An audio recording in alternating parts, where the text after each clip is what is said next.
मधील page number 103 16 नंबरचा problem बघायचा आहे.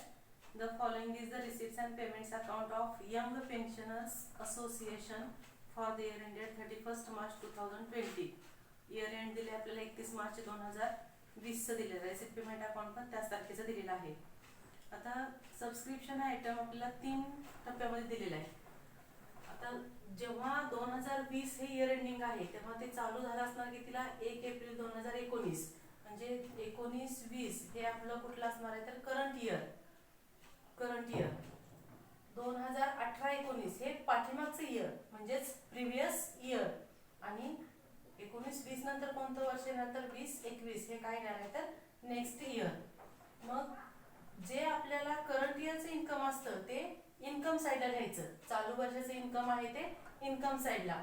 हे लास्ट इयरचं इन्कम मग ते चालू वर्षाचं असेल का नाही. आपण इन्कम एक्सपेंडिचरला घेताना फक्त चालू वर्षाचं इन्कम चालू वर्षाचा खर्च एवढाच विचार घ्यायचा आहे. त्यामुळे हे जे लास्ट इयरचं इन्कम आहे हे आपल्या इन्कम साइडला येत नाही. आता हे आता यावर्षी मिळालं मग गेल्या वर्षी मिळालं असेल का तर नाही. ते गेल्या वर्षीचं आउटस्टँडिंग असतं म्हणून ओपनिंग बॅलन्स शीटच्या असेटला OA लिहिले म्हणजे ओपनिंग बॅलन्स शीट असेटला त्याचा इफेक्ट येत असतो.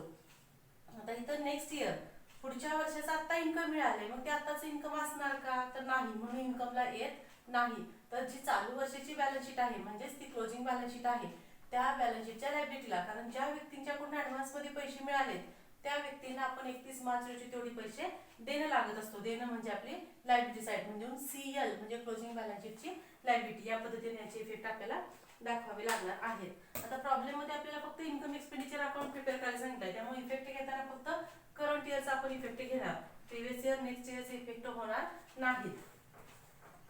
आता रिसिप्ट पेमेंटला बघा ओपनिंग डेबिटला काय दिलंय टू बॅलन्स ब्रॉट डाऊन. हा कॅशचा ओपनिंग बॅलन्स आहे याचा इफेक्ट आता होणार नाही कारण प्रॉब्लेम मध्ये आपल्याला काय बॅलन्स शीट विचारलेलीच नाही त्यामुळे कॅपिटल फंडचा प्रश्न नाही. जर कॅपिटल फंड आपल्याला दिला नसेल तर आपल्याला ओपनिंग बॅलन्स शीट तयार करावी लागते आणि त्या ओपनिंग बॅलन्स शीटच्या असेटला हा ओपनिंग बॅलन्स लिहावा लागतो. पण इथं आपल्याला बॅलन्स शीटच दिलेली नाही विचारलेली नाही त्यामुळे त्याचा काय प्रश्न येत नाही. सबस्क्रिप्शन आता ऑलरेडी मी एक्सप्लेन केलेलं आहे. यातला कोणता आयटम आपल्याला घ्यायचा आहे 2019-20 चं सबस्क्रिप्शन आहे ते तेवढं इन्कमला घ्यायचं. इन्कम साइडला बाय सबस्क्रिप्शन. करंट इयर आपलं 19-20 तिथं बघा अमाऊंट किती आहे 83,000. त्याला टिक मार्क आहे म्हणून हा आयटम आपला इनरला घ्यायचा 83,000. 18-19 आणि 20-21 चा सबस्क्रिप्शनचा इफेक्ट होत नाही. त्यानंतर एंट्रन्स फी दिले ब्रॅकेट मध्ये काय लिहिलंय कॅपिटल रिसीट म्हणजे हे लायबिलिटीला जाणार आहे कॅपिटल फंड मध्ये ऍड होईल पण इथं आपल्याला बॅलन्स शीट प्रिपेअर करायची नाही त्यामुळे इफेक्ट होत नाही.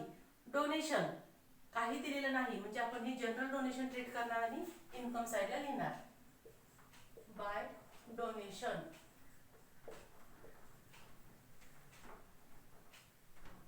$60,000. त्यानंतर लिगॅसीज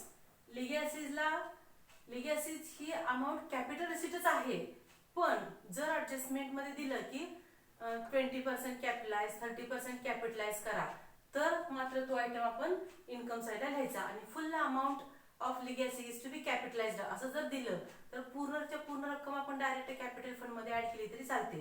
आता इथे लिगॅसीजला ऍडजस्टमेंट दिलेली आहे last 5 number 50% of legacies are to be capitalised. 50% रक्कमच कॅपिटल फंडला ट्रान्सफर करायची आहे म्हणून लिगॅसी आयटम कुठे येतो आपला इथं इन्कम अँड एक्सपेंडिचरला. अदरवाइज इन्कम एक्सपेंडिचरला लिगॅसी येत नाही.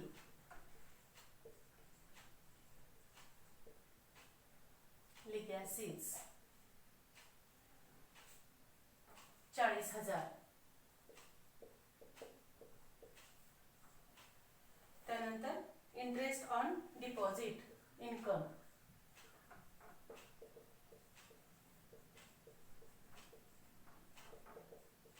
7,000. त्यानंतर पिकनिक रिसीट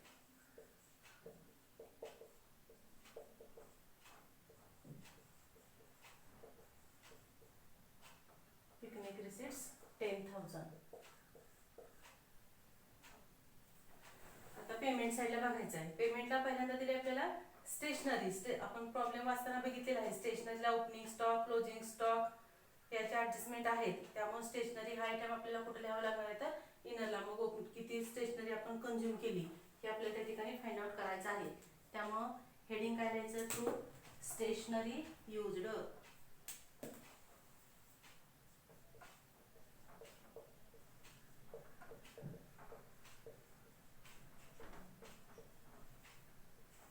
स्टेशनरी युज्ड किंवा कंझ्युम्ड, युज्ड आणि कंझ्युम्ड एकच अर्थ.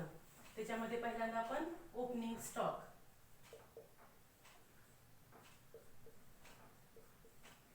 त्याच्यात पुन्हा चालू वर्षाची जी खरेदी असेल ती ऍड परचेसेस. आता चालू वर्षी किती परचेस केले आपण, स्टेशनरी पेमेंटला दिले आपल्याला 8,000. अजून एक 2-3 ओळी खाली सोडून ठेवा. त्यानंतर पोस्टेज एक्सपेंडिचर आहे, टू पोस्टेज 1,000. त्यानंतर पिकनिक एक्सपेन्सेस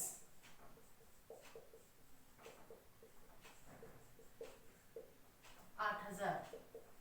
हे वर्ड पूर्ण लिहायचे, इंटरेस्ट एक्सपेन्सेस कम्प्लीट स्पेलिंग लिहायचं. त्यानंतर सॅलरी एक्सपेंडिचर 8,000. त्यानंतर अॅन्युअल जनरल मीटिंग एक्सपेन्सेस खर्चच आहे, अॅन्युअल जनरल मीटिंग एक्सपेन्स 4,500. त्यानंतर ट्रॅव्हलिंग एक्सपेन्स एक्सपेंडिचर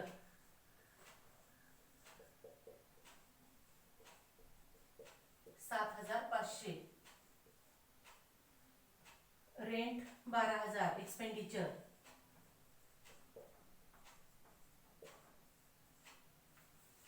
रेंट नंतर चॅरिटी हा पण एक्सपेंडिचर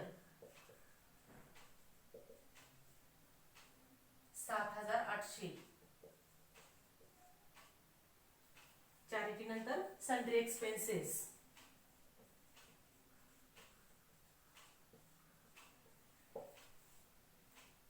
3,200. त्यानंतर फिक्स्ड डिपॉझिट असेटला जाईल, फर्निचर असेट आणि क्लोजिंग बॅलन्स पण असेटला जाणार आहे. आता याच्यानंतर ऍडजस्टमेंटचे आपल्याला इफेक्ट दाखवायचे आहेत. Outstanding subscription for current year ₹7,000. चालू वर्षाचं सबस्क्रिप्शन आउटस्टँडिंग, खर्च असू दे इन्कम असू दे, चालू वर्षाचं आउटस्टँडिंग म्हणलं की ऍड सबस्क्रिप्शन मध्ये ऍड आउटस्टँडिंग. किती हजार आउटस्टँडिंग आहेत, 7,000.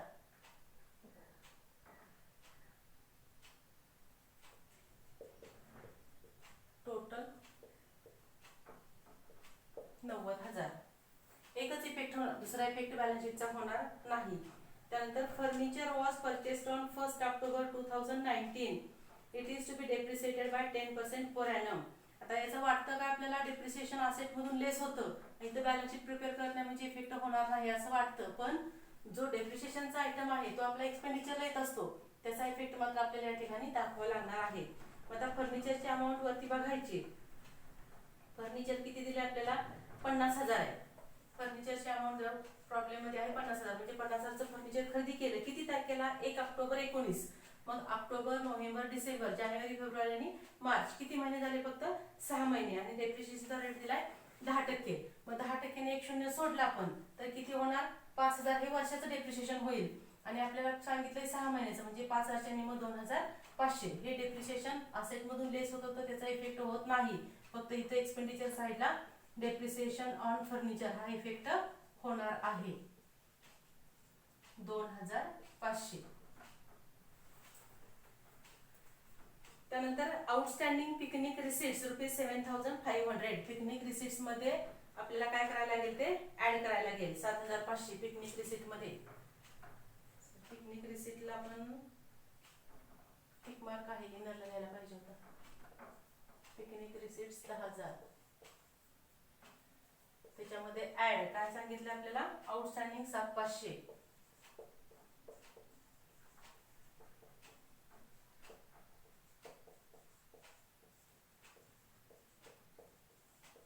$17,500 असेटचा इफेक्ट होत नाही. त्यानंतर स्टॉक ऑफ स्टेशनरी ऑन 1/4/2019 म्हणजे हा ओपनिंग स्टॉक आहे 350 आणि 31 मार्च 2020 चा आहे तो क्लोजिंग स्टॉक आहे. मग आता ओपनिंग स्टॉक कुठे येणार आहे? इथं पहिल्यांदा आपण आयटम घेऊन ठेवलाय तिथे किती आहे 350. दोन्हीची टोटल 8350 आणि त्यातनं काय करणार आपण लेस क्लोजिंग स्टॉक. क्लोजिंग स्टॉक बघा ऍडजस्टमेंट मध्ये दिलाय आपल्याला 1700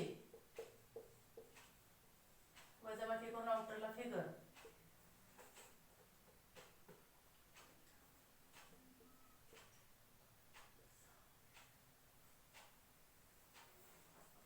6650. आता हा ओपनिंग स्टॉक आहे हा डबल इफेक्ट ओपनिंग बॅलन्स शीटच्या असेटला जाईल आणि क्लोजिंग स्टॉकचा डबल इफेक्ट क्लोजिंग बॅलन्स शीटच्या असेटला दोन्ही इफेक्ट होणार नाहीत.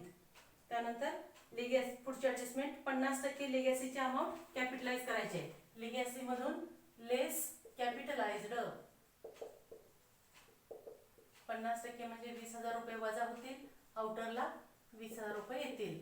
आणि पुढे कशाची सांगितले डोनेशन्सची फुल अमाऊंट कॅपिटलाइज करा लेस कॅपिटलाइज्ड 60,000 आउटरला काही बॅलन्स येणार नाही. म्हणजे इथं जे डोनेशन मधून अमाऊंट लेस केली 60,000 याचा इफेक्ट आणि लेगॅसी मधून जी लेस केली याचा इफेक्ट ह्या दोन्ही अमाऊंट कुठे होणार आहेत कॅपिटल फंड मध्ये ऍड होत असतात त्याचा इफेक्ट आपला होणार नाही.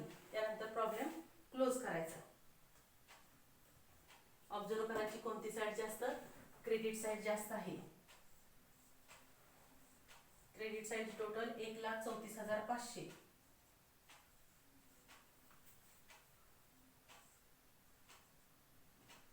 1,34,500 डेबिटला फरक येणार तो surplus excess of income over expenditure. हा किती आला पाहिजे आपल्याला 73,350.